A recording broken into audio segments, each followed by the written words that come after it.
Kenapa orang kekal di dalam surga padahal umur dan pahala terbatas? Karena niat melakukan kebaikan yang selalu diberikan balasan sehingga orang kekal di dalam surga. Jadi kalau pahala mau dihitung, Pak, kita cuma sebentar di surga. Tapi karena niat melakukan kebaikan terus menerus, ketika Allah takdirkan kita wafat, tapi niat pahalanya terus jalan, itulah yang membuat orang kekal di dalam surga. Makanya sambung terus ya. Sholat isya ke sholat subuh ke sholat duhur ke sholat asar, niatkan terus. Itu yang disebut dengan sholat yang tidak terputus. Maka dia sempejat tepetu. Kenapa menutup sholat itu dengan salam? Salam itu kan ada dua, ketemu atau berpisah. Makanya salam ke kanan karena menyambung waktu sholat. Berikutnya salam ke kiri karena melepaskan waktu sholat sesudahnya. Jangan lepaskan lebih dulu sebelum kau menyambung yang sebelumnya. Bismillahirrahmanirrahim. Assalamualaikum warahmatullahi wabarakatuh.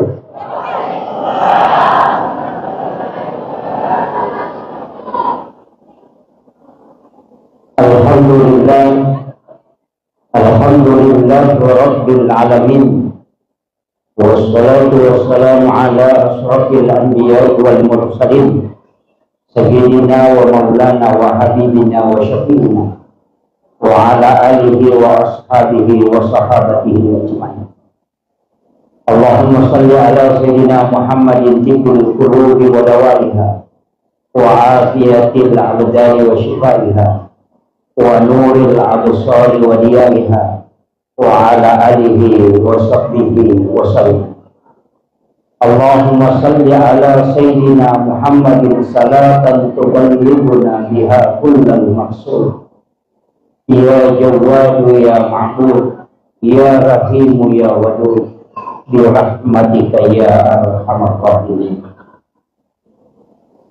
Yang kami muliakan dan kami ta'zimi para alim ulama, para tokoh masyarakat, para azatis dan azatizah, wabil khusus seluruh pengurus Yayasan Istiqamah Makassar yang insyaallah semoga kesemuanya mendapatkan keberkahan dari Allah Subhanahu wa Ta'ala. Yang kami muliakan Bapak yang mewakili Bapak Camat, Bapak yang mewakili Bapak Kapolsek Pajo, beserta seluruh pejabat pemerintah yang sempat hadir, ibu-ibu muslimat kita kuat dan seluruh anak-anak sekalian, seluruh jamaah dan tamu undangan yang kesemuanya semoga dirahmati dan dimuliakan oleh Allah Subhanahu wa Ta'ala. Peringatan Maulid Nabi besar Muhammad sallallahu alaihi wasallam setiap tahun kita peringati.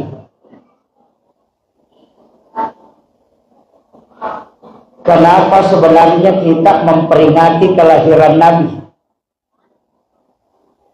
Karena kalau kita membuka kitab-kitab sejarah, memang semua manusia yang diciptakan oleh Allah Subhanahu wa Ta'ala yang selalu diperingati adalah kematiannya. Tapi khusus Rasulullah yang diperingati justru kelahirannya.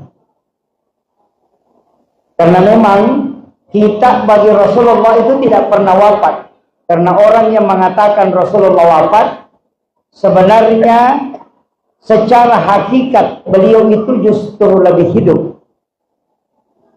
Karena orang yang meninggal justru ruhnya itu semakin bebas. Para wali-wali Allah itu tidak mati di sisi Allah. Apalagi Rasulullah Sayyidul Anbiya. Dari situlah sehingga salam kepada Rasulullah menggunakan kalimat Assalamu alaika Ayyuhan Nabi wa rahmatullahi wa barakatuh. Assalamu alayka ya Rasulullah. Masjid ini sebenarnya adalah masjid yang memiliki sejarah yang sangat luar biasa. Salah satu ulama kita yang dikenal dengan Nasirus Sunnah adalah Andre Gurutta almarhum al-Maghfurlah Ki Haji Muhammad Nur. Beliau adalah salah satu waliullah, dan itu dikenal bukan hanya di Sulawesi Selatan tapi seluruh Indonesia, bahkan di Mekah.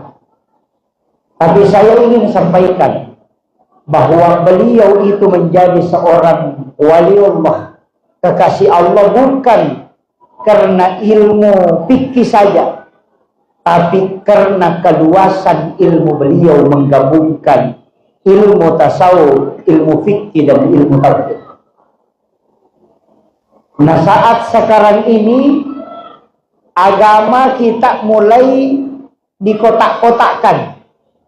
Seakan-akan selalu dikatakan tasawuf ini justru bid'ah dan ilmu sesat. Padahal ilmu agama tanpa tasawuf itu fatal, Pak. Karena orang sholat karena syariat, maka dia bisa tahu sah tidak sholatnya. Tapi untuk khusyuk dalam sholat itu mustahil. Makanya kajian agama itu 3. Kajian Islam, kajian iman, dan kajian ihsan. Kalau kajian Islam itu berbicara tentang hukum-hukum agama, itulah ilmunya disebut ilmu fikih, ulamanya disebut fuqaha, mazhabnya Syafi'i, Maliki, Hanafi, dan Ahmad bin Hanbal. Di sini banyak perdebatan. Perbedaan pendapat itu tidak masalah karena masing-masing punya kaidah.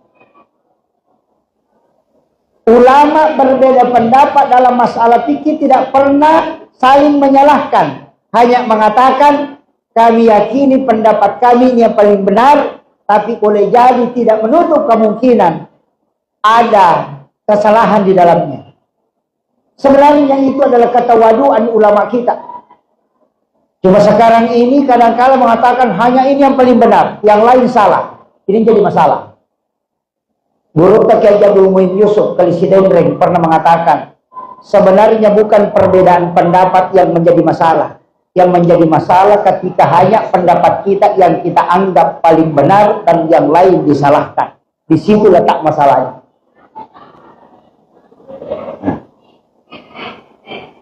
Kemudian yang kedua, ada kajian iman. Ulamanya disebut murabbi, ilmunya disebut teologi. Kajian ini masuk kajian tauhid. Mazhabnya Mu'tazilah, Jabariyah, Qadariyah, Sunni dengan Syiah, Ahlus Sunnah wal Jamaah. Kalau naik satu tingkat ada kajian ihsan. Inilah kajian tasawuf. Ulamanya disebut mursyid. Mazhabnya di sinilah muncul tarekat Khalwatiyah, Samam Yusufiyah, kemudian Qadiriyah, Naqsabandiyah, di sini semua muncul. Itulah mazhabnya. Makanya dalam agama belajar fikih penting untuk tahu sah tidaknya ibadah. Belajar tauhid penting supaya kita bisa mengenal siapa yang disembah. Tapi belajar tasawuf lebih penting karena hakikat ibadah dan kenikmatan semua ibadah di situ berada. Makanya anak-anakku yang belajar di madrasah, di masjid ini, memang tradisi ulama kita itu tidak boleh hilang. Ngaji ke ulama yang sekarang ini bahaya. Karena banyak yang ngaji langsung ke YouTube. Istilahnya YouTube langsung ke hadisnya langsung. Tidak ngaji ke ulamanya. Sehingga hadis diterjemahkan sesuai pemahamannya. Wah, itu fatal, Pak. Saya itu kalau ceramah dipastikan tidak pernah mengeluarkan pendapat pribadi. Saya kalau ceramah selalu mengatakan menurut Andre Gurutta Profesor Doktor ini, menurut Andre Gurutta Kiai Abdul Rahman Ambodalle, menurut Imam Syafi'i, menurut Imam Malik, menurut Abu Hanifah. Saya tidak pernah mengatakan menurut saya begini. Kenapa? Saya tidak mau susah kelak di hari kemudian. Nanti kalau di hari kemudian saya ditanya, kenapa begini pendapatnya? Saya bilang itu Imam Tasyafi yang bilang, tanya dia.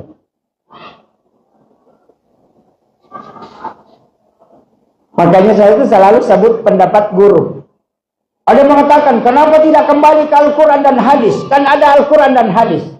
Itu kalimat benar ketika kita hidup di zaman Rasulullah. Tapi kalau hidup di zaman sekarang, itu kalimat yang terlambat keluar. Makanya kalau mau kembali ke hadis, kembali ke Nabi, kembali ke Al-Quran, kembali ke Allah, itu sudah keliru. Kenapa? Dalilnya jelas. Ihdinas siratal mustaqim, siratal ladzina an'amta alaihim. Di situ bukan siratal Nabi, bukan siratal Rasul, tapi siratal ladzina an'amta alaihim. Jalannya orang-orang yang kau beri nikmat, bukan jalannya para rasul. Itulah yang kita ikuti. Siapa yang diberi nikmat? Nikmat karamah, nikmat kewalian, nikmat ilmu. Itulah guru-guru kita yang mulia, termasuk guru Kiai Haji Muhammad Nur. Maka jangan lepaskan amalan-amalan dan ajaran-ajaran beliau. Itu harus digenggam. Yang fatal kalau yang pengikut-pengikut kita, ulama kita ini yang tergerus ini bahaya. Makanya saya itu biasa dibilangin penceramah tidak ada dalilnya. Karena selalu pakai dalil ulama. Karena saya mau selamat, Pak. Takut nanti ditanya. Karena kalau ada ustaz mengatakan menurut saya, oh itu nanti disimpan lama. Karena baru mau diadili. Kalau saya ditanya langsung bilang, tanya dia. Karena kenapa? Pendapatnya Imam Syafi'i yang saya pakai. Dan kapasitas ilmu untuk berfatwa itu saya belum masuk. Makanya ada tulisan tadi di masjid itu Kiai Haji, saya bilang ini pemborosan. Dan ini dosa besar. Saya bukan kiai, ustaz saja itu berat.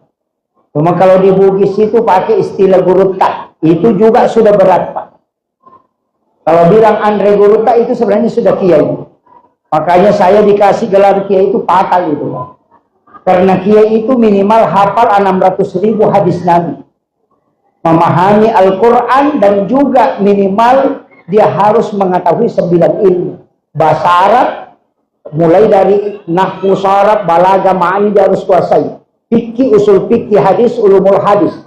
Harus dia kuasai itu. Kalau tidak, jangan panggil dia kiai. Belum bisa waktunya. Hanya saya ini jangan panggil kiai, Pak. Panggil ustaz itu sudah lebih.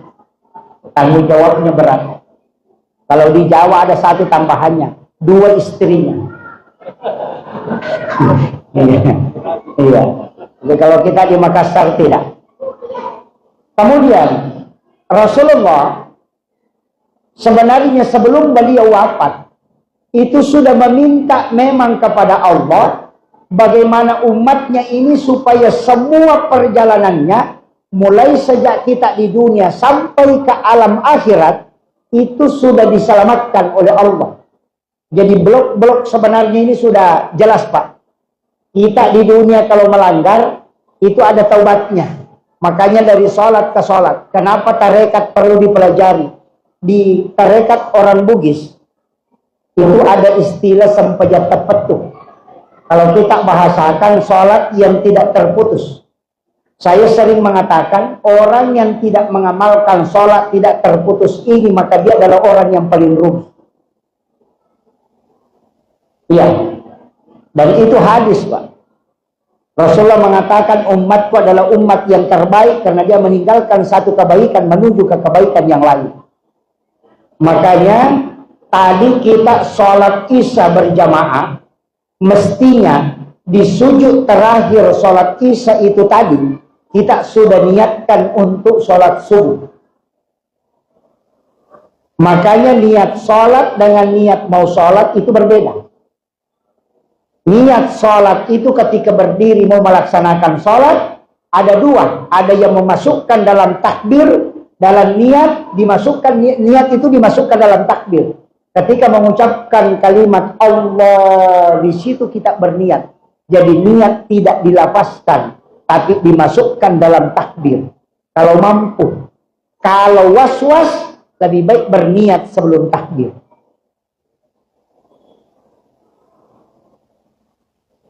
Itu niat sholat. Tapi kapan niat mau sholat? Ketika kita sujud terakhir atau sebelum salam.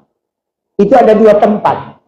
Ketika sujud terakhir pada rakaat terakhir sholat isya, niatkan memang untuk sholat subuh. Makanya setiap perjalanan kita kemanapun pasti menuju ke sholat.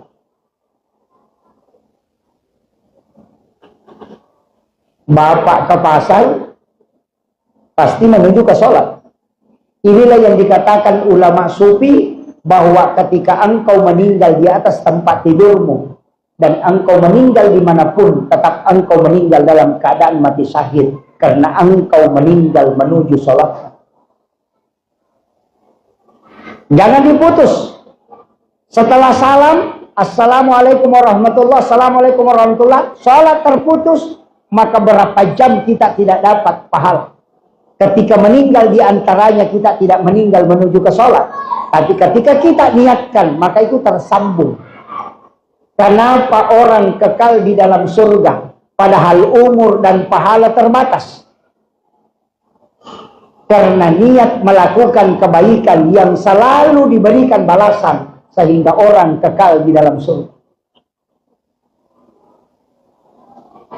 Jadi kalau pahala mau dihitung, Pak, kita cuma sebentar di surga. Tapi karena niat melakukan kebaikan terus menerus, ketika Allah takdirkan kita wafat, tapi niat pahalanya terus jalan, itulah yang membuat orang kekal di dalam surga. Makanya sambung terus ya. Sholat isya ke sholat subuh ke sholat duhur ke sholat asar, niatkan terus. Itu yang disebut dengan sholat yang tidak terputus. Maka dia sempejat terpetuh. Kenapa menutup sholat itu dengan salam? Salam itu kan ada dua, ketemu atau berpisah. Makanya salam ke kanan karena menyambung waktu sholat. Berikutnya, salam ke kiri karena melepaskan waktu sholat sesudahnya. Jangan lepaskan lebih dulu sebelum kau menyambung yang sebelumnya. Itulah orang yang paling beruntung. Yang kedua, dari tidur ke tidur. Karena tidur ini juga bisa berpahala, tapi tidur juga bisa sia-sia. Ada tidur yang berpahala. Yang mana? Yang pertama, tidurnya orang untuk sholat atau ibadah. Yang kedua, tidurnya orang istirahat dari sholat untuk sholat. Yang ketiga, tidurnya orang menghindari dosa. Itu tiga tidur yang berpahala. Jadi kalau mau tidur kalau malam, niatkan memang saya mau tidur cepat supaya bisa bangun sholat tahajud. Kalau tidak bangun sholat tahajud, niatkan saya mau tidur, mudah-mudahan saya mau bangun untuk sholat subuh.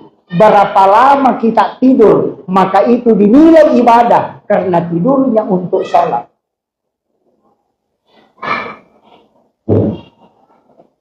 Makanya kita butuh niat pada setiap ibadat. Imam Nawawi ad-Dimashqi dalam kitab Hadis Arba'in meletakkan hadis tentang niat itu pada hadis pertama. Kenapa? Karena semua kunci ibadah ada pada niatnya. Air 1 botol seperti ini, Pak, itu kita bisa niatkan untuk 10 manfaat, bisa juga hanya 1.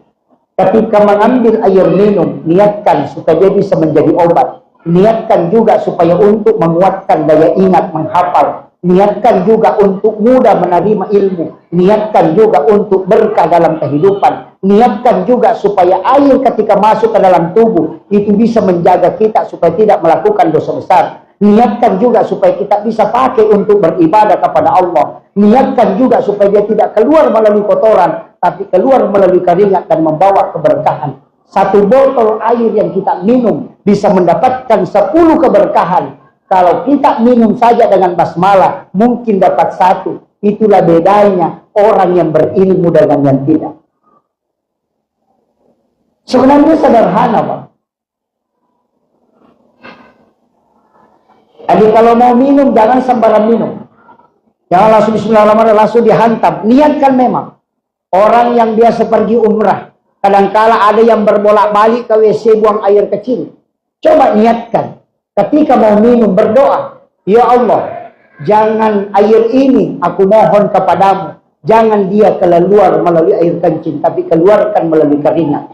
Orang itu bisa bertahan tidak buang air kecil sehari semalam hanya karena berdoa meminta berkah air yang dia minum. Saya dapat satu sejarah, pernah membaca satu risalah Ki Halil Bangkalan ketika menuntut ilmu di Mekah. Dia 1 bulan tidak buang hajat karena setiap makanan yang dia makan dia berdoa supaya dia tidak meletakkan kotoran di tanah haram. Itu doanya para ulama. Makanya ulama-ulama kita itu sungguh sangat luar biasa, Pak. Saya itu punya alasan sederhana yang selalu menyalahkan maulid dan membidahkan, menyalahkan barasanji, menyalahkan baca doa bersama, menyalahkan ini, mengatakan pelakunya adalah bid'ah, masuk neraka. Saya punya jawaban singkat saja, Pak. Semua ulama yang melaksanakan barasanji, Andre Guruta Ki Haji Abdul Rahman Ambodalle, Andre Guruta Ki Haji Muhammad Nur, Andre Guruta Ki Haji Abdul Mun Yusuf Kalisidendre, semua ulama Andre Guruta Ki Haji Sanusi Baco melaksanakan maulid Isra Mi'raj barasanji mahalul qiyam. Seandainya perbuatan itu bid'ah, tidak mungkin dia jadi wali. Coba. Dan orang dipastikan keselamatannya ketika dia wafat. Karena yang hidup seperti saya ini belum tentu selamat. Tidak tahu ujungnya bagaimana. Tapi ulama kita yang telah menanamkan semua itu, memerintahkan, coba lihat. Andre Guruta Ki Haji Abdul Rahman Ambodalle adalah waliullah. Guruta Sa'adat, Guruta Ki Haji Abdul Malik Belawah, Guruta yang ada di Makassar ini luar biasa. Semua mereka bermaulid dan beliau menjadi wali. Tidak mungkin menjadi wali kalau bukan kekasih Allah, dan pasti disenangi oleh Rasulullah. Tapi coba balik, yang tidak bermaulid, yang selalu membidahkan, adakah ulamanya yang jadi wali? Coba cari. Makanya saya balik pertanyaan, mau ikuti yang jelas atau yang tidak jelas?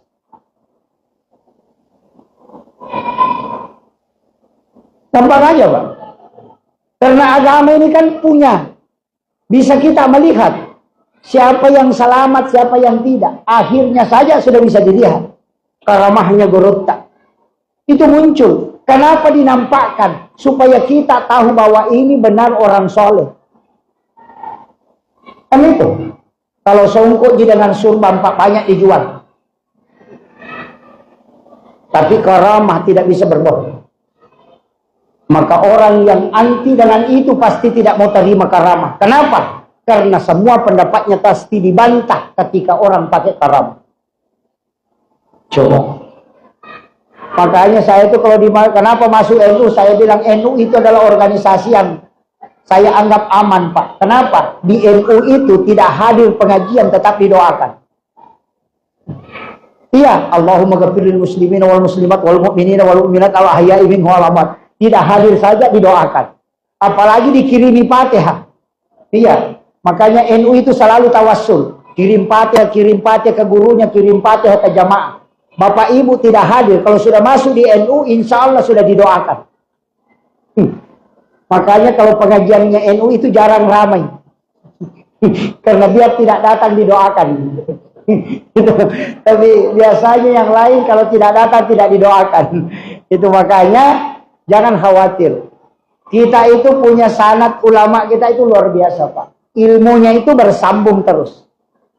Guruta Ki Haji Muhammad Nur ini belajar di Mekah, mengambil silsilah tarekatnya dari sana, mursyidnya dari sana. Ke sini kemudian mengajarkan, murid-muridnya kita lihat. Luar biasa. Maka itu adalah aset kita. Jangan sampai ini hilang. Karena orang masuk surga itu, Pak, jalurnya apa? Ada dua.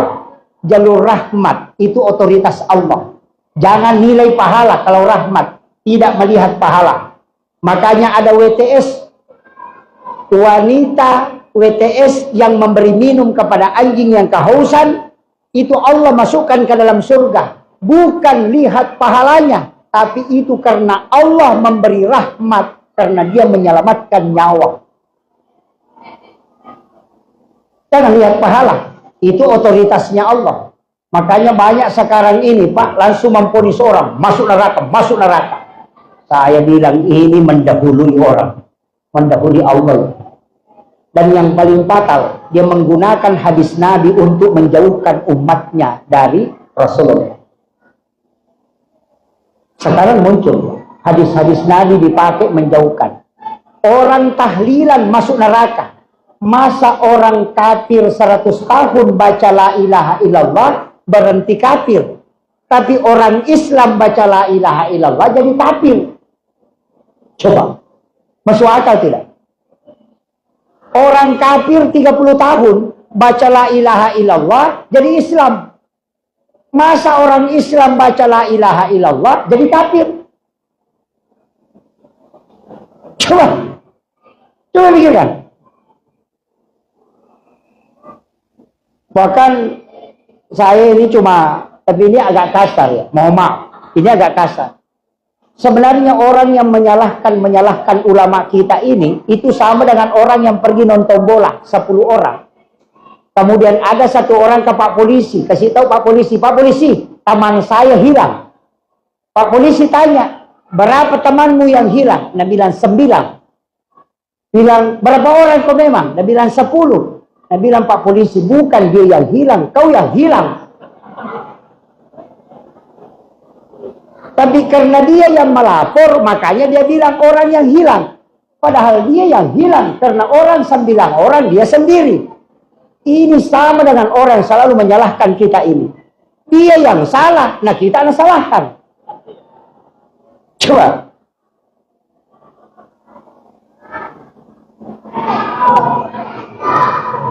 Kemudian, coba kita lihat kebalikannya lagi. Saya coba anukan Pak, coba lihat kebalikannya. Yasinan ada yang menganggap bid'ah. Baca Yasin malam Jumat bid'ah. Saya mengatakan, dari mana dapat dalil melarang orang baca Quran? Tidak ada. Berarti perintah baca Quran kan jelas. Dalil melarang orang baca Quran waktunya hanya di dalam WC saja. Selain itu tidak ada. Tapi dia berani mengatakan orang yang baca Yasin di malam Jumat adalah bid'ah, masuk neraka. Berarti dia yang membuat bid'ah. Karena Nabi tidak pernah melarang, tapi dia melarang. Coba, terbalik kok. Kita yang baca disalahkan, padahal dia yang salah menyalahkan kita. Karena Nabi tidak pernah melarang, justru dia larang. Nah, larangan dalam agama harus ada dalil mutlak. Selama tidak ada, tidak boleh.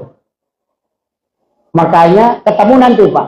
Orang yang bermaulid karena mencari amal-amal untuk supaya bisa masuk surga, supaya banyak amalnya. Nah, bisa masuk surga. Orang yang tidak maulid takut melakukan sesuatu karena takut masuk neraka. Dua ya. Yang bermaulid berusaha mengumpulkan pahala banyak supaya bisa masuk surga. Yang tidak maulid takut melakukan sesuatu yang tidak pernah diperintahkan langsung oleh Nabi karena takut masuk neraka. Satu takut masuk neraka, satu mau masuk surga. Maka insya Allah ketemu nanti. Jelas, itu aja. Kemudian ibadah tadi saya mengatakan sambung ya, tidur. Jadi kalau sudah sholat tahajud, kemudian kelelahan, kita mengatakan saya mau tidur dulu supaya untuk menunggu waktu sholat subuh. Itu juga tidur berpahala. Karena tidur mengistirahatkan diri dari ibadah untuk ibadah. Nah, sama jika kalau orang mau tidur malam tadi, saya mau bangun sholat tahajud, saya mau bangun sholat subuh. Kalau 10 jam dia tidur atau 5 jam dia tidur, maka 5 jam dihitung beribadah di hadapan Allah. Karena tidurnya untuk sholat. Tadi kalau dia tidur, dia bilang mau gak tidur cepat supaya bangun nonton sepak bola. Itu juga dia dapat. Makanya kunci ibadah ada pada niatnya.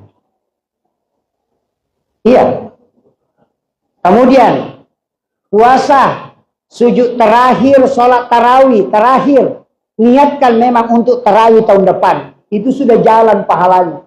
Ketika kita niatkan untuk berzakat tahun depan pada saat kita berzakat, itu pahalanya sudah jalan. Jadi setiap kebaikan-kebaikan harus disambung terus. Supaya kita meninggal selalu berada dalam kebaikan. Itulah umatnya Rasulullah, umat yang terbaik. Kenapa? Karena tidak terlepas dari kebaikan-kebaikan. Karena dia cukup niatkan, itu sudah nyambung terus. Jangan sampai kita lalai di sini. Umur kita tidak banyak, Pak. Antara 60-70 tahun.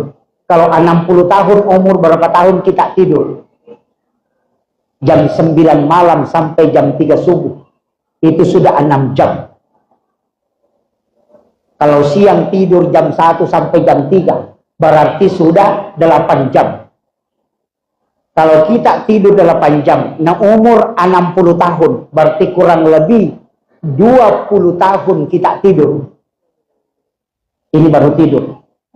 Sholat berapa lama? Sholat duhur 5 menit, asar 5 menit, maghrib 5 menit, isya 5 menit, subuh 5 menit. 5 kali 5, 25. Tidak cukup setengah jam. Kalau kita hanya sholat yang dihitung 25 menit, baru kita gosip setengah jam, sudah bangkrut 5 menit. Atau ngegosip 1 jam, bangkrut itu 45 menit. Makanya sambung terus niat itu. Kenapa setiap mau tinggalkan rumah, semua mau berwudu, dari wudu ke wudu, niatkan memang. Itu penting, Pak.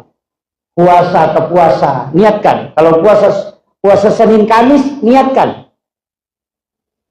Jadi sambung terus supaya kita tidak pernah terlepas dari ibadah. Meninggal, insya Allah mati sakit. Itu kuncinya. Kemudian Rasulullah, apa yang diminta lagi Rasulullah kepada Allah? Ya Rabb, adakah jaminan langsung dari engkau untuk umatku? Karena umatku kau jamin dengan rahmatmu. Tapi aku mohon kepadamu ya Rabb, berikan jaminan yang pasti darimu. Maka Allah menurunkan satu doa. Siapa yang membacanya, kata Rasulullah, maka ketika dia baca 1 kali di malam hari, kemudian dia meninggal pada malam itu, dipastikan dia ahli surga. Ketika dia meninggal pada siang harinya dan dia membaca 1 kali di siang hari, maka dia penghuni surga. Allah yang menjadi jaminannya. Doanya pendek. Inilah yang membuat iblis menangis sampai matanya bengkak, kata Nabi. Tidak ada doa yang diturunkan oleh Allah yang membuat iblis menangis sampai matanya bengkak kecuali sayyidul istighfar. Allahumma anta rabbi la ilaha illa anta khalaqtani wa ana 'abduka wa 'abduka wa bika mastata'tu a'udzu bika min syarri ma sana'tu wa bika bi ni'matika 'alayya wa bika bi dhanbi mughfirli wa innahu la yaghfiru dhunuba illa anta. Sudah hafal? Kalau tidak hafal, yang ditakuti neraka, tutup aja pintunya neraka, Pak. Nabi ketika Isra Mi'raj, dia keliling di dalam neraka, keluar dari neraka, itu Nabi meneteskan air mata. Tapi neraka bertanya kepada Rasulullah, ya Rasulullah, apa yang membuatmu sedih? Nabi mengatakan, aku khawatir kalau umatku masuk ke sini, karena dia akan tersiksa dengan pedihnya siksaan di dalamnya. Rasulullah mengatakan, apakah ada yang bisa dibaca umatku sehingga tidak masuk ke sini? Apa kata neraka? Ada Muhammad. Sampaikan kepada umatmu membaca. Dalam riwayat ada 2. Ada mengatakan salah samarat 3 kali, ada mengatakan 7 kali. Allahumma ajirni minan nar. Neraka yang mengatakan, ketika umatmu Muhammad membaca doa ini, aku menutup pintuku sehingga dia tidak masuk. Coba. Itu rahmat, Pak. Dihafal gitu? Kalau saya jangan pakai Allahumma ajirni, pakai Allahumma ajirna minan nar. Karena dalilnya jelas, ku ampusakum wa ahlikum nara. Jaga diri dan keluarga. Nah, Allahumma ajirna itu mengikutkan keluarga. Kalau Allahumma ajirni itu hanya sendiri. Makanya sesudah sholat kan dibaca itu. Sesudah assalamualaikum warahmatullah, assalamualaikum warahmatullah, kita istighfar dulu. Astaghfirullahaladzim. Ada yang sempurnakan. Astaghfirullahaladzim alladzi la ilaha illa huwal hayyul qayyum wa atubu ilaih. Berapa kali? 3 kali. Ada yang protes. Kenapa orang selesai sholat istighfar padahal dia baru saja melaksanakan ibadah? Itu karena tidak paham. Orang yang sholat itu berdosa. Apa dosanya orang sholat? 3. Gerakannya tidak sempurna, ingatannya tidak sempurna, karena dia menghadap kepada Allah tapi dia mengingat hartanya. Kemudian bacaannya tidak sempurna. maka istighfar 3 kali menghapuskan dosa ingatan yang tidak sempurna, yang kedua lapas yang tidak sempurna, yang ketiga gerakan yang tidak sempurna. Makanya kita istighfar 3 kali sesudah salam dalam sholat. La ilaha illallah wahdahu la syarika lah, lahul mulku wa lahul hamdu yuhyi wa yumiitu ala kulli syai'in qadir. Kenapa dibaca 10 kali di waktu maghrib dan 10 kali di waktu subuh? Karena itu hadis Nabi.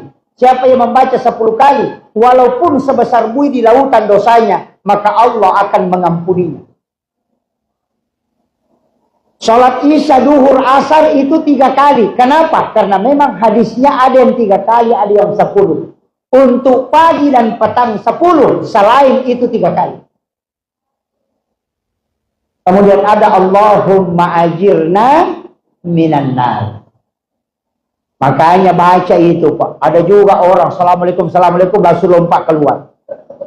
Nanti ikamat orang baru masuk, sandalnya sudah menghadap keluar memang. Tapi tidak ada di sini. Tidak ada juga. Tenanglah di masjid. Datanglah sebelum azan dikumandangkan. Imam Malik mengatakan, kalau mau lihat orang malas adalah orang yang datang ketika azan dikumandangkan. Jadi, orang yang datang setelah azan dikumandangkan, maka itu orang malas. Karena nanti datang kalau dipanggil. Ya kan? Ini Imam Malik yang bilang. Jadi, datang sebelum dipanggil. Jadi, kalau ada orang azan baru datang, orang malas itu. Karena dipanggil baru datang. Iya. Tapi kalau dia datang sebelum dipanggil, itu orang rajin. Makanya cahayanya orang yang menunggu waktu itu dari kemudian seperti bulan purnama. Nah, ini penting ya. Tapi bagaimana Ustaz? Saya sholat di rumah. Wah, itu bagus. Tapi berwudu memang sebelum masuk waktu sholat, duduk di atas sajadah, kemudian berzikir sambil menunggu waktu azan. Itu istimewa, Pak. Bikin tempat sholat di rumah. Jangan musola lah, tapi mihrab. Ya, makanya tempatnya imam itu dikasih 2 lapis. Ada lapisan bawah, ada sajadahnya. Karena Nabi Zakaria membuatkan tempat sholat itu Maryam, itu 2 anak tangga. Maryam kan masih gadis, tapi gadis belia. Ada mengatakan umur antara 8 dan 9 tahun. Diambil Nabi Zakaria karena dia tidak punya anak. Diambillah kemanakannya, dia bawa ke rumahnya. Dia buatkan kamar, bilik. Di dalam biliknya dia buatkan tempat sholat. Itulah yang disebut mihrab. Bukan musola. Tapi tempat sholat pribadi. Tapi dia 2 anak tangga. Makanya tempat sajadah imam itu 2 lapis. Kemudian dia kunci dari luar. Dan yang pegang kuncinya Nabi Zakaria dengan istrinya. Jendela semua ditutup, kunci mati. Sehingga Maryam tidak bisa keluar. Hanya pintu itu dibuka ketika mau dibawakan makanan oleh Nabi Zakaria dengan istrinya. Maryam disimpan di dalam bilik, dalam kamar, tidak diizinkan keluar oleh Nabi Zakaria. Begitu caranya menjaga anak perempuan. Kalau kita dikasih kunci motor.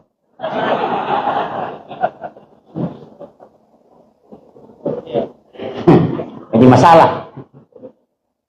Tapi apa yang terjadi? Kullama dahala alaiha Zakaria al-mihrab wajada indah hariskan. Setiap Nabi Zakaria masuk ke dalam kamarnya Maryam, wajada indah hariskan. Selalu melihat ada makanan, padahal dia tidak pernah kasih masuk. Mulai kaget. Kok ada buah-buahan musim panas di musim dingin? Kok ada anggur di sini? Kok ada kurma? Nah, pintunya terkunci. Makanya dia bertanya, "Anna laki hasa?" Dari mana ini? Apa jawabannya Maryam? Huwa min indillah. Itu langsung dari Allah. Nabi Zakaria tidak percaya di awalnya. Karena dia mengatakan, kau bukan Nabi. Anak gadis belia perempuan. Bukan Nabi. Tapi kenapa langsung dikasih katanya makanan dari Allah. Tapi berhari-hari dia melihat. Ternyata semakin hari semakin ada terus makanan. Maka dia bertanya, "Anna laki haza?" Maryam menjawab, "Wa min indillah. Nallaha yarzuqu man yasha bighairi hisab." Baru dia yakin bahwa kalau Allah yang mau kasih tidak melalui perantara. Makanya dia suruh keluar ke situ. Karena dia tidak punya anak, istrinya sudah berhenti haid. Tidak mungkin melahirkan kalau menurut ilmu kedokteran. Maka dia suruh keluar situ. Berarti tempatmu yang istimewa. Makanya datanglah Nabi Zakaria ke situ. Apa yang dia lakukan? Wa huwa qa'imun yusalli fil mihrab. Sementara berdiri sholat di dalam mihrab, dia berdoa, Rabbi habli min ladunka surriyatan thayyibatan innaka sami'ud du'a. Apa yang terjadi, Pak? Karena dia minta di dalam mihrab, langsung dijawab, Annallaha yubassiruka bi Yahya. Allah akan memberikan anak kepadamu yang bernama Yahya. Dia adalah seorang nabi yang soleh. Makanya dua orang itu aneh, Pak. Nabi Isa lahir tanpa bapak dari Maryam tadi yang diambil oleh Nabi Zakaria. Kemudian Nabi Zakaria istrinya melahirkan Yahya dari wanita yang sudah tidak haid. Dua nabi ini ada di langit kedua. Itulah yang menjemput Nabi ketika Isra Mi'raj di langit kedua. Apa artinya itu? Sesuatu yang mustahil menurut manusia. Tapi ketika engkau sholat, itu tidak mustahil. Iya. Ini penting, Pak. Maka senjata yang paling ampuh dipakai untuk semua masalah adalah sholat. Itulah sehingga Rasulullah mengajarkan semua. Mau jalan, ada sholatnya. Sholat sunnah musafir. Ada dosa, ada sholatnya, sholat sunnah taubat. Bingung memilih sesuatu, ada sholatnya, sholat sunnah istihara. Punya hajat yang besar, ada sholatnya, sholat sunnah hajat.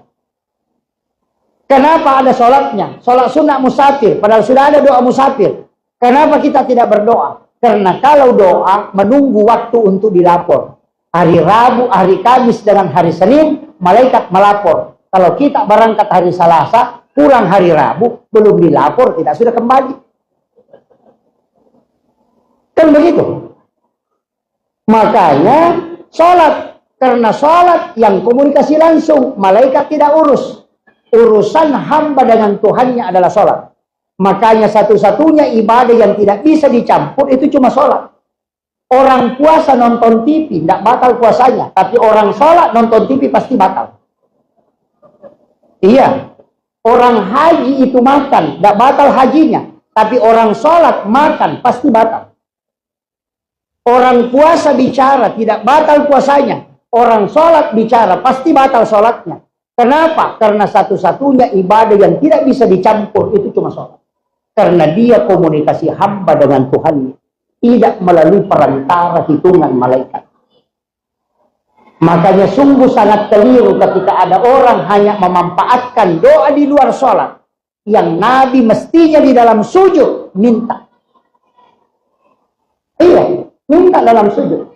Ketika kita sujud, minta di situ. Karena tempat hamba lebih dekat dengan Tuhannya. Itulah yang diajarkan Rasulullah. Makanya orang yang paling banyak sholatnya itu Rasulullah. Tapi apa keistimewaannya kita? Karena Nabi mintakan ibadah. Sebenarnya ibadah kita itu tidak banyak, Pak. Cuma Nabi yang mintakan. Karena umur kita pendek, makanya dia minta banyak. Puasa 3 hari setiap bulan. Kita sebut Somin Ayamil Bid. Itu bukan puasa kita, itu puasanya Nabi Adam. Ketika Nabi Adam dilemparkan dari surga ke bumi, kemudian dia bertaubat di hadapan Allah, dia puasa 3 hari. Hari pertama 1/3 badannya putih. Hari kedua 2/3 badannya putih. Hari ketiga dia puasa seluruh badannya putih. Makanya disebut puasa putih. Saumin Ayamil Bid. Itu puasa pertengahan bulan. Rasulullah mengatakan siapa yang puasa 3 hari dalam setiap bulannya, sama kalau dia puasa 1 bulan penuh.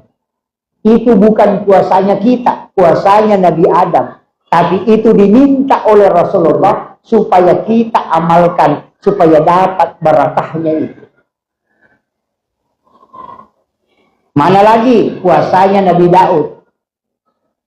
Coba. Puasa Daud hari ini puasa, besok batal. Batalkan, besoknya lagi puasa. Ada yang mampu, silahkan. Tidak mampu, ambil lagi Senin Kamis. Hari Senin, hari kelahiran Nabi. Hari Kamis adalah hari di store ibadah. Senin dan Kamis juga ibadah di store. Itu penting, Pak. Tapi mau ibadahnya langsung di store. Saya dapatkan dalam kitab Sunan Abu Daud. Ada satu hadis Rasulullah. Siapa yang sholat 4 rakaat sebelum duhur, sesudah asar duhur, Tidak ada tahiyat awal, langsung ambil 4 rakaat, 1 salam. Maka sholat itu langsung dilapor oleh malaikat pada waktu itu. Tidak menunggu waktu. Sama di sholat sunat duha, Pak. Siapa yang melakukan sholat sunat duha di awal waktu? Itu hadis marfu dari Anas bin Malik. Hadis marfu itu langsung disandarkan ke Nabi. Rasulullah mengatakan, siapa yang sholat sunat duha di awal waktu, rakaat pertama dia membaca ayat kursi 10 kali, rakaat kedua membaca surah Al-Ikhlas 10 kali, maka orang itu pasti dirahmati oleh Allah Subhanahu wa Ta'ala.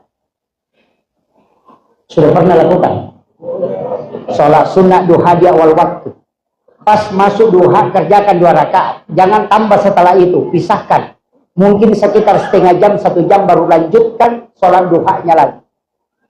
Itu sholat sunat duha di awal waktu.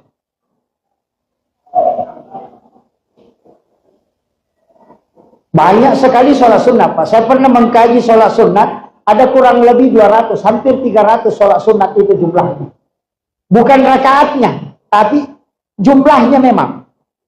Ada sholat sunnah utaka, ada sholat sunnah mutlaka, ada sholat sunnah awabin, ada duha, ada sholat sunat tahwini sakratil maut. Ini juga yang jarang orang lakukan. Sholat sunat tahwini sakratil maut. Sholat sunat supaya tidak berat dalam sakarat. Dilapangkan kubur dan dimudahkan melewati titian siratal mustaqim. Itu sholat sunat dikerjakan pas selesai sholat maghrib di malam Jumat. 2 rakaat, tapi sholat sunatnya maghrib. Setelah sholat maghrib, kerjakan 2 rakaat sholat sunat tahwini sakratil maut. Itu hadisnya hasan. Apa surahnya? Rakaat pertama baca izazul 15 kali. Rakaat kedua izazul juga dibaca 15 kali. Itu sholat sunat tahwini sakratil maut. Sudah pernah kerjakan? Belum juga. Ayo. Tapi satu sholat sunat jangan tinggalkan, Pak Bu. Sholat sunat apa? Kalau semua sholat sunat tidak bisa dilakukan, satu saja jangan tinggalkan. Sholat sunat witir. Jangan tinggalkan witir. Walau hanya 1 rakaat. Karena satu-satunya sholat yang dijamin oleh Allah sebagai kekasihnya ketika dia kerjakan, orang kerjakan adalah sholat sunat witir. Makanya orang yang berwitir sebelum tidur pasti tidak diganggu jin. Tidak bakalan.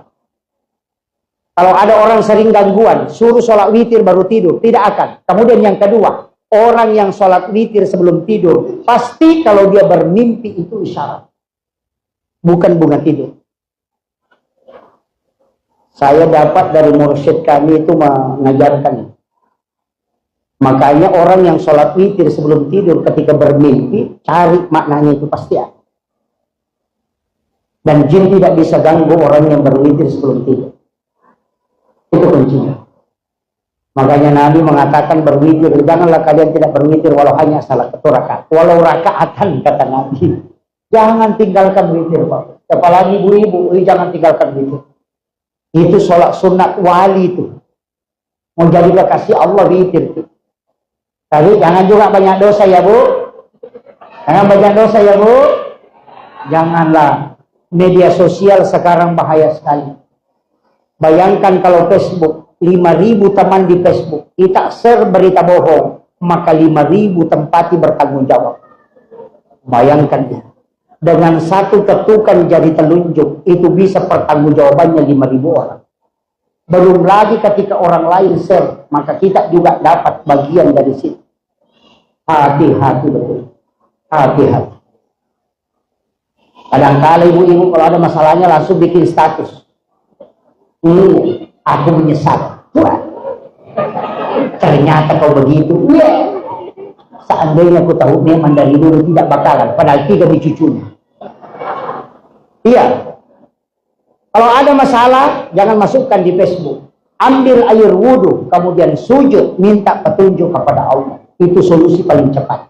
Kalau masuk di Facebook, tidak ada solusinya. Coba bikin status. Saya punya utang 300.000. Siapa sahabat FB yang bisa lunasi? Pasti hanya bilang up.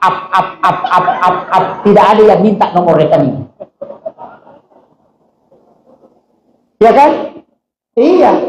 Ada masalah, bikin status, pasti yang komen udah di bawah. Bila ternyata kau begitu, langsung komen di bawah, sabar saya. Ini ibu-ibu sekarang banyak sekali tahu persoalan. Nah, tahu masalahnya orang di Kalimantan. Si anu sakit giginya di Kalimantan, si anu sakit perutnya di Jakarta, si anu di Bone sakit lututnya, padahal suaminya mencer, dia tidak tahu. Kenapa? Semua dilihat di siaran langsung di Facebook. Saya sampaikan, lebih baik mematikan handphone 2 jam di rumah. Kapan itu? Sesudah sholat maghrib sampai jam 9 malam, jangan nyalakan HP. Atau silentkan, simpan handphone, jangan pegang. Apa? Supaya ada komunikasi anak dengan orang tua.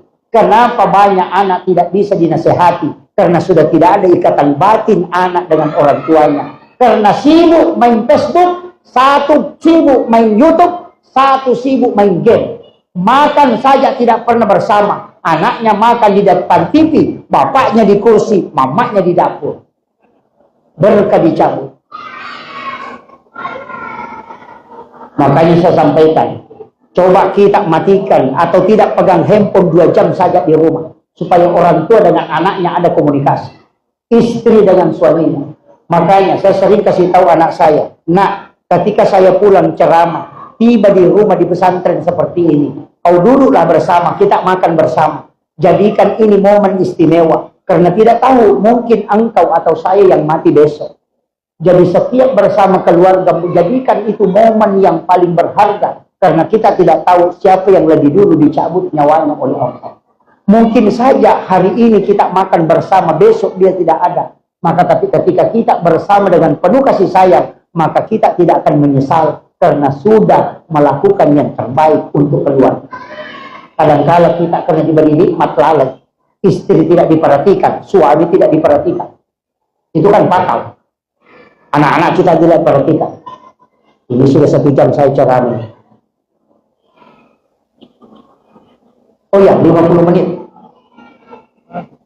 Tinggal 10 menit, 1 jam. Oke, saya ingin kasih sederhananya. Sholawat kepada Rasulullah sebenarnya itu adalah ibadah yang paling utama dari semua ibadah yang ada. Bahkan sholat ini tidak akan pernah sah kalau kita tidak sholawat.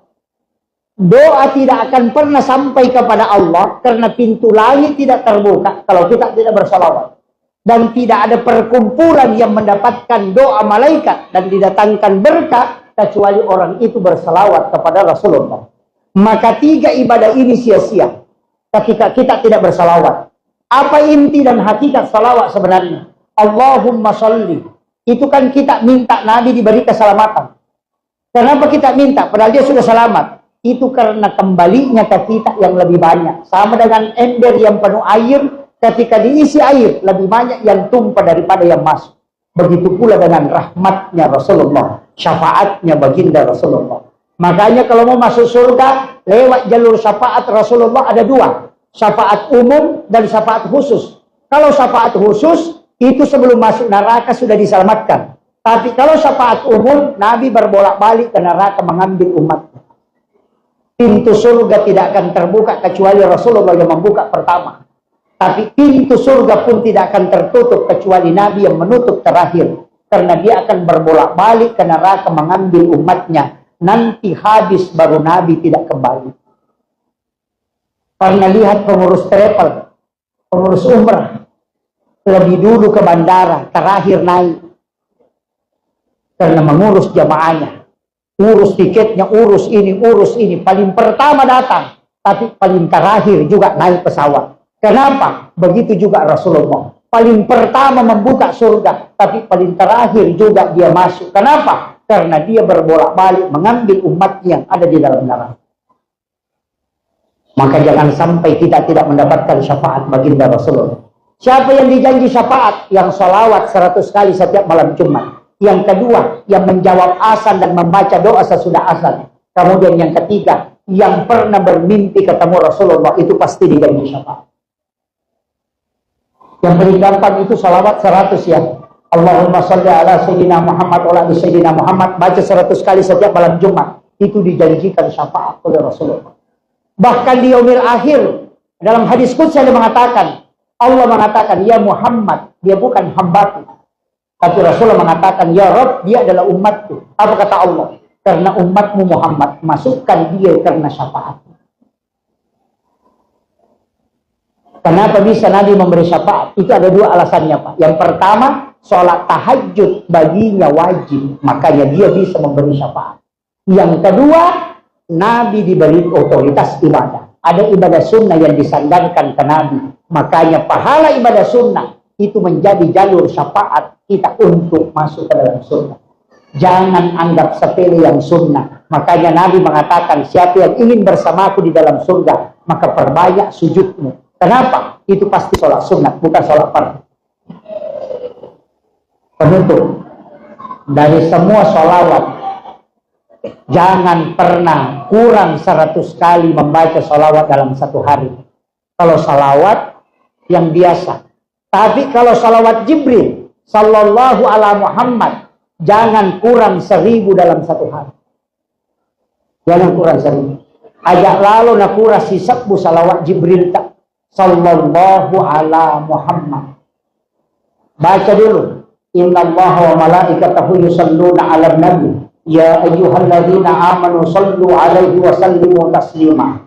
Napa tabire sallallahu nabitta. Assalamu alayka ya Rasulullah. Assalamu alayka ya Habiballah. Assalamu alayka ya Ababarruh. Salami Rasulullah. Setelah itu baca sallallahu ala Muhammad 1000 kali. Bisa dibagi 200 sesudah subuh, 200 sesudah duhur, 200 sesudah asar. Dibagi saja, yang penting 1000. Tapi khusus malam Jumat jangan dibagi. Sesudah sholat isya, sholat sunnah hajat 2 rakaat, baca sholawat Jibril 1000 kali, baru kita berdoa. Jadi dikumpul, nanti malam Jumat baru dipakai berdoa. Kalau ada yang bangun rumah tidak mau selesai, suruh amalkan itu. Akan jalan itu. Ada urusan yang tidak mau selesai, suruh amalkan itu. Kalau masih tidak bisa, banyak sekali Ustaz. Cukup tangan kanan diletakkan di perut sebelah kiri. Ibu jari agak didorong sedikit naik ke atas. Baca surah Al-Insyirah 3 kali. Surah Al-Ikhlas 3 kali. Baru baca Rabbi shrah li sadri wa yassir li amri wahlul 'uqdatam min lisani yafqahu qawli. Rabbi yassir wa la tu'assir 3 kali. Semua urusan kita pasti dimudahkan oleh Allah, dan anak-anak kita tidak ada yang sakit. Itu kuncinya. Kalau masih tidak bisa, cukup baca salawat Ibrahimiyah 1 kali sebelum tidur, 1 kali di saat bangun tidur, dan 3 kali sebelum berdoa. Salawat Ibrahimiyah tahu ya, tahiyat akhir.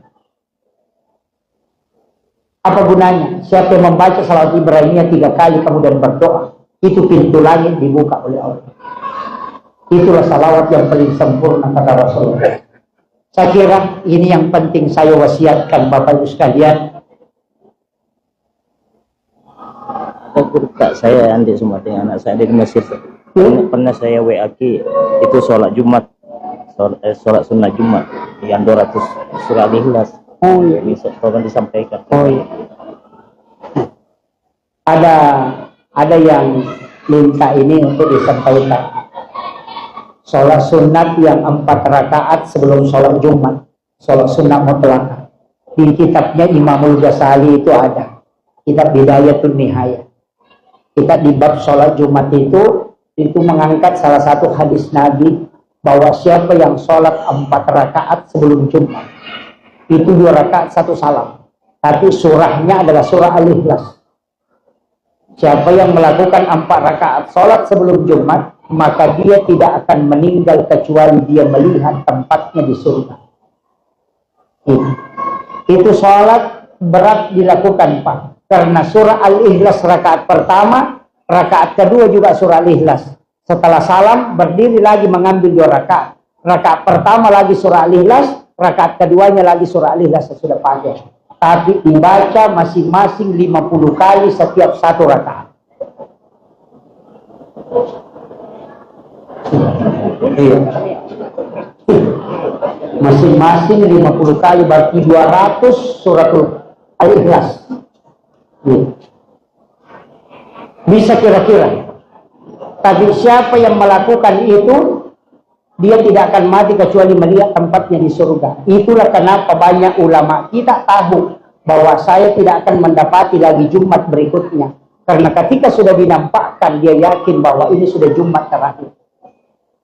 Itulah yang diketahui ulama-ulama kita. Tapi amalan itu bukan amalan sembarang. Memang harus betul-betul siap. Tapi biar tidak dikerjakan di masjid, bisa di rumah. Jam 10 sudah mulai kerjakan. Karena sholat ini dikerjakan di hari Jumat, tapi itu menjelang di akhir-akhir duha, paling bagus sebenarnya. Itu kalau mampu. Tapi 50 surah Al-Ikhlas setiap satu rakaat. Kalau mampu. Kalau tidak mampu, niatnya memang sholat sunat mutlak. Itu ada di kitab Imam Al-Ghazali. Saya kira cukup sekian. Akhirul kalam wallahul muwaffiq ila aqwamit thoriq. Nasrun minallahi wa fathun karim wa basyiril mu'minin. Assalamualaikum warahmatullahi wabarakatuh.